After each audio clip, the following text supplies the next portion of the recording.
What's up mga yay? Manang Kinim here. Sa subong nga adlaw gina-celebrate sa Singapore ang ila nga 59th National Day. Ang iban ara subong sa stadium sang Marina Bay para masaksihan or ma-celebrate personally ang National Day, kag ang iba naman team bahay like me. So, kay tungod timbahay ako for today, asta na lang kita sa TV, tanaw diri sa TV kung ano nagakalatabo dito sa may stadium sang Marina Bay. 59 years na nga natukod as a country ang Singapore. Ang kadakuon sa Singapore, it's same as a Quezon City. Correct me if I'm wrong, mga iyay.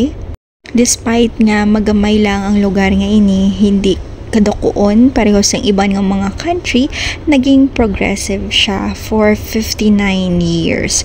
Mas napauswag pagid nila kag pinakasikat ang ila nga airport diri sa Singapore, ang ginatawag nila nga Changi Airport. Not only that mga AI, clean and green man ang Singapore, as in neat and clean, wala sang damo basura or waste sa palibot, kag clean ang air nga imo kina-inhale. Hindi lang ang ilang airport ang sikat diri or ang ilang maipabugal man, kundi pati pang iba nila nga mga tourist spots like Marina Bay, Sentosa, kung sa diin dira nimo makita ang Universal Studio. I'm working here in Singapore as a domestic helper.